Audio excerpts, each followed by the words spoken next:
Hello প্রিয় অষ্টম শ্রেণীর শিক্ষার্থীরা, আশা করছি তোমরা সকলে ভালোই আছো। আজকে আমরা একটি বিশেষ ক্লাস করতে যাচ্ছি।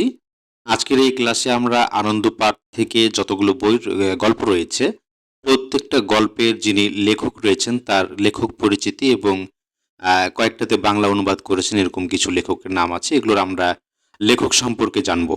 যেহেতু লেখক সম্পর্কও কিন্তু খুব গুরুত্বপূর্ণ, প্রায় প্রতিটা পরীক্ষাতেই লেখক সম্পর্কে কিছু না কিছু প্রশ্ন অবশ্যই থাকে। তো আজকের আমরা এই ভিডিওতে সম্পূর্ণ ফোকাস করব শুধু লেখকদের প্রতি।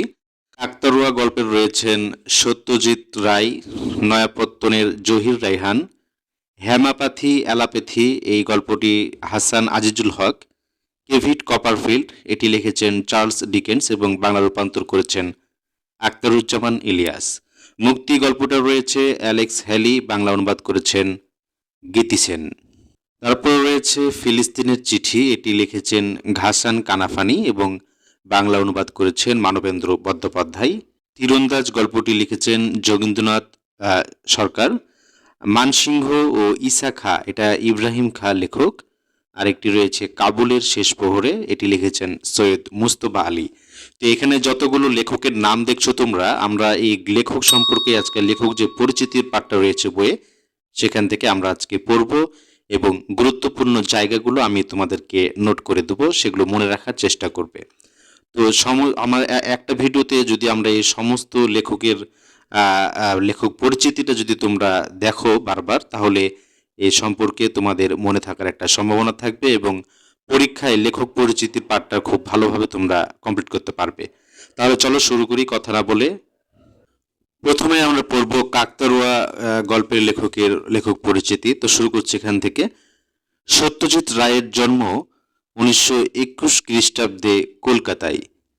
তার পূর্বের প্রজন্মে ভিটা ছিল কিশোরগঞ্জের কদিয়াটি উপজেলায় মসুয়া গ্রামে।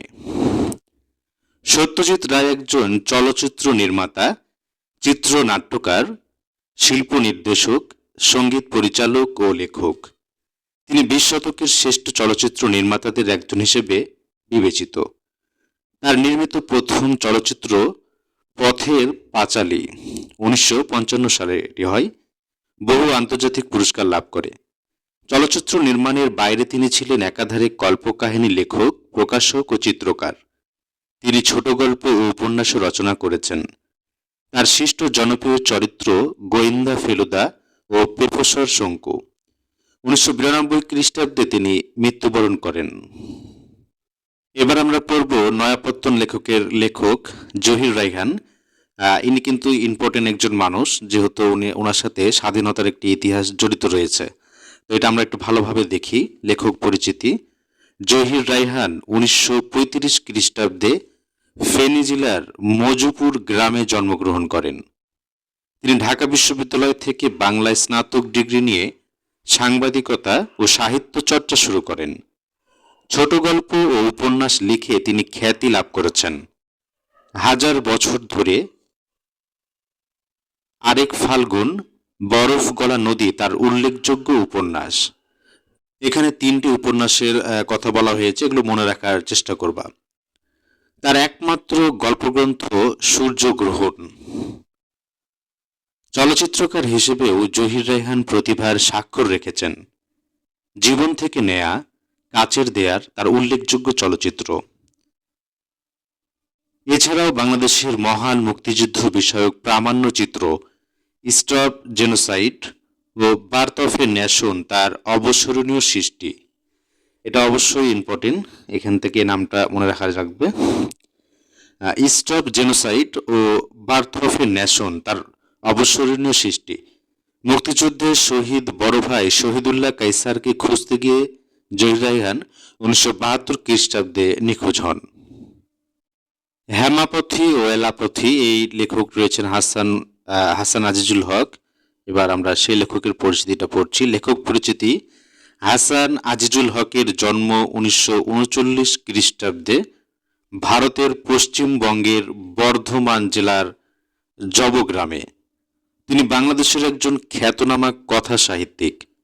গল্প, উপন্যাস, প্রবন্ধ এবং শিশু কিশোর রচনাসহ তার রচিত ও প্রকাশিত গ্রন্থের সংখ্যা 2 ডজনেরও অধিক। হাসান আজিজুল হকের উল্লেখযোগ্য গল্পগ্রন্থ আত্মজা ও একটি কবরী গাছ ও জীবন ঘষে আগুন উপন্যাসের মধ্যে রয়েছে আগুন পাখি ও সবেত্রী উপাখ্যান। শিশু গ্রন্থগুলোর মধ্যে রয়েছে লাল ঘোড়া, আমি ও ফুটবল থেকে সাবধান প্রভৃতি। সাহিত্যক্ষেত্রে অবদানের জন্য তিনি বাংলা একাডেমি সহ নানা পুরস্কারে ভূষিত হয়েছেন। এছাড়াও রাষ্ট্রীয় স্বীকৃতি স্বরূপ পেয়েছেন 21 ও স্বাধীনতা পদক। ডেভিড কপারফিল্ড লেখক পরিচিতি। চার্লস ডিকেন্সের পুরো নাম চার্লস জন হ্যাকাম ডিকেন্স। এটি একটু গুরুত্বপূর্ণ, এটা ভালোভাবে মনে রাখতে হবে। প্রশ্নটা এমন থাকতে পারে, চার্লস ডিকেন্সের পুরো নাম কি, অথবা এটা এমসিকিউ এর মধ্যেও থাকতে পারে। তিনি 19 শতকের শক্তিমান ইংরেজ উপন্যাসিক। তার জন্ম 1812 খ্রিস্টাব্দে ইংল্যান্ডের পোর্টসমাউথে। ডিকেন্স তার জীবদ্দশায় সর্বসুরি লেখকদের তুলনায় অনেক জনপ্রিয়তা ও খ্যাতি অর্জন করেন। মৃত্যুর পরও সারা পৃথিবীতে তার জনপ্রিয়তা অক্ষুণ্ণ আছে। চার্লস ডিকেন্সের উল্লেখযোগ্য উপন্যাস হচ্ছে Oliver Twist, a tale of two cities, David Copperfield, great expectations, hard times প্রভৃতি। গভীর জীবনানুভূতি, বাস্তবতা বোধ ও মানবিকতা তার রচনার প্রধান বৈশিষ্ট্য। তিনি 1870 খ্রিস্টাব্দে মৃত্যুবরণ করেন। এবার আমরা পড়ব বাংলা রূপান্তরকারীর পরিচিতি। আখতারুজ্জামান ইলিয়াস সমকালীন বাংলা কথা সাহিত্যের গুরুত্বপূর্ণ নাম। তার জন্ম 1943 খ্রিস্টাব্দে গাইবান্ধা জেলায়। চিলেকোঠায় সেপাই ও খোয়াবনামা উপন্যাস এবং অন্য ঘরে অন্য স্বর, দুধ ভাতে উৎপাত, দোজগের ওম প্রভৃতি তার ছোট গল্প গ্রন্থ। সাহিত্যের অবদানের জন্য তিনি বাংলা একাডেমি পুরস্কার সহ দেশে বিদেশে নানা গুরুত্বপূর্ণ পুরস্কার ও 21 পদক লাভ করেন। 1997 খ্রিস্টাব্দে তিনি মৃত্যুবরণ করেন। এখানে আমরা পড়ব মুক্তি লেখকের লেখক পরিচিতি এবং বাংলা অনুবাদক পরিচিতি। তো প্রথমে লেখক পরিচিতিটা দেখি। অ্যালেক্স হ্যালি একজন আফ্রিকান বংশোদ্ভূত আমেরিকান লেখক। তিনি জন্মেছেন 1921 খ্রিস্টাব্দে। রুটস বইটির জন্যই মূলত তার বিশ্বজুড়ে খ্যাতি। এই উপন্যাসের গল্প নিয়ে পরবর্তীকালে নির্মিত হয়েছে চলচ্চিত্র ও টিভি সিরিজ।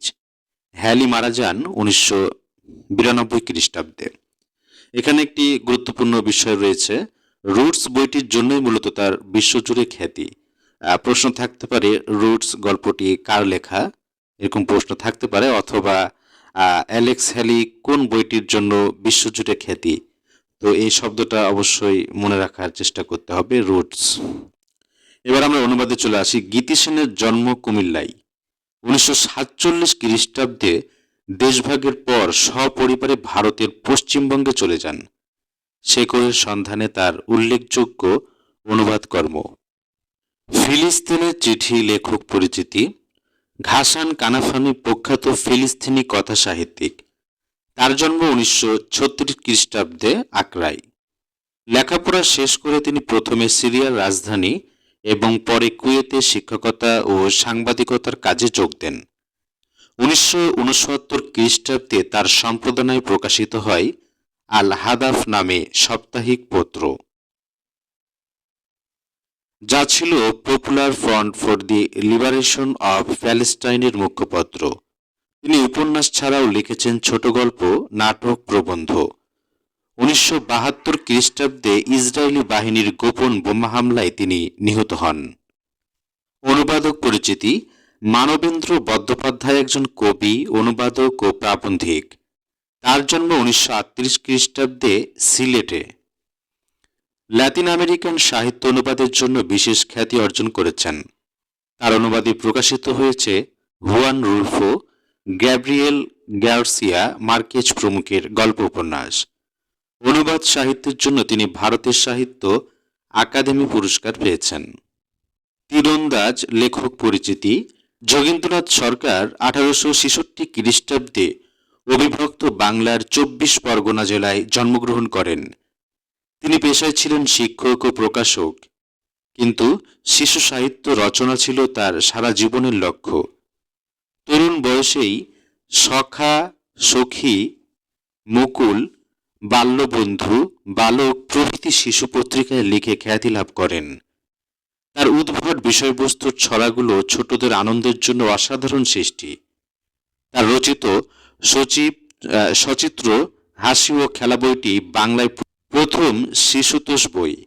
যোগেন্দ্রনাথের অপর উল্লেখযোগ্য রচনা হচ্ছে খুকুমনির ছড়া, ছবি ও গল্প, রাঙা ছবি, হাসি খুশি, হাসি রাশি, বনে জঙ্গলে, পশু পক্ষী, ছোটদের মহাভারত প্রভৃতি। যোগেন্দ্রনাথ সরকার 1937 খ্রিস্টাব্দে মৃত্যুবরণ করেন। মানসিংহ ও ঈসা খাঁ লেখক পরিচিতি। ইব্রাহিম খাঁর জন্ম 1894 খ্রিস্টাব্দে টাঙ্গাইলের এক কৃষক পরিবারে। তিনি ছিলেন একজন শিক্ষাবিদ ও সাহিত্যিক। সারা বাংলায় তিনি প্রিন্সিপাল ইব্রাহিম খাঁ নামে খ্যাতি বা পরিচিতি। এটা গুরুত্বপূর্ণ লাইন। সারা বাংলায় তিনি প্রিন্সিপাল ইব্রাহিম খাঁ নামে পরিচিত। অসাধারণ অনেক ছোট গল্প, প্রবন্ধ, নাটক, ভ্রমণ কাহিনী ও শিশু সাহিত্য রচনা করে বাংলা সাহিত্যে বিশেষ স্থান দখল করে আছেন।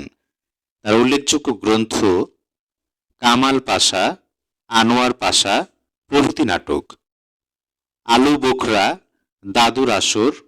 গল্পগ্রন্থের মধ্যে রয়েছে ইস্তাম্বুল, যাত্রীর পত্র, ভ্রমণ কাহিনী। বাংলা নাটকে বিশেষ অবদানের জন্য তিনি 1963 খ্রিস্টাব্দে বাংলা একাডেমি পুরস্কার পান। ইব্রাহিম খাঁ 1978 খ্রিস্টাব্দে ঢাকায় মৃত্যুবরণ করেন। কাবুলের শেষ প্রহরে লেখক পরিচিতি।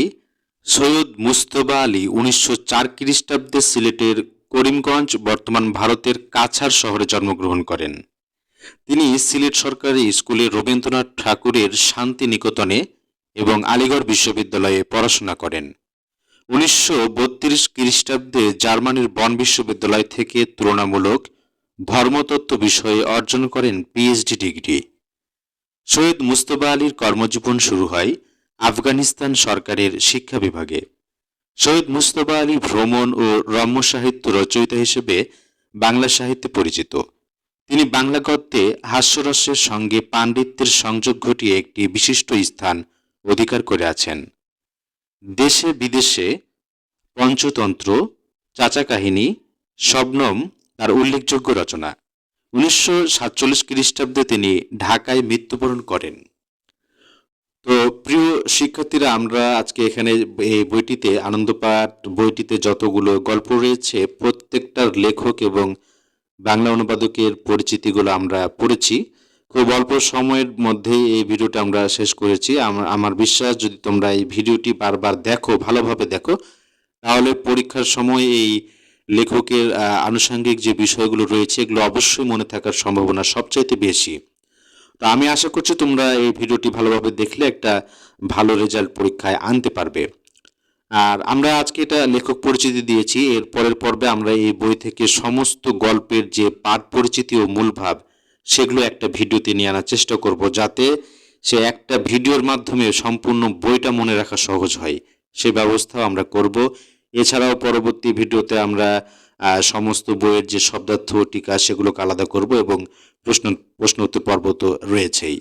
তো আমি আশা করছি যে ভিডিওটি তোমাদের অনেক ভালো লেগেছে এবং উপকারে এসেছে। যদি ভালো লেগে থাকে তাহলে অবশ্যই ভিডিওতে একটি লাইক দেবে এবং কমেন্টে অবশ্যই কোনো প্রশ্ন থাকলে করবে, আমি উত্তর দেওয়ার চেষ্টা করব। এবং তোমার সহপাঠীদের কাছে ভিডিওটি শেয়ার করবে যাতে সকলে এটার উপকার পেতে পারে। তো আজকে এখানে বিদায় নিচ্ছি, তবে আবার পরবর্তী পর্বে ইনশাল্লাহ কথা হবে। ততদিন তোমরা সকলে ভালো থাকবে এবং সুস্থ থাকবে। বাংলাবিদ একাডেমির সাথেই থাকবে। ধন্যবাদ।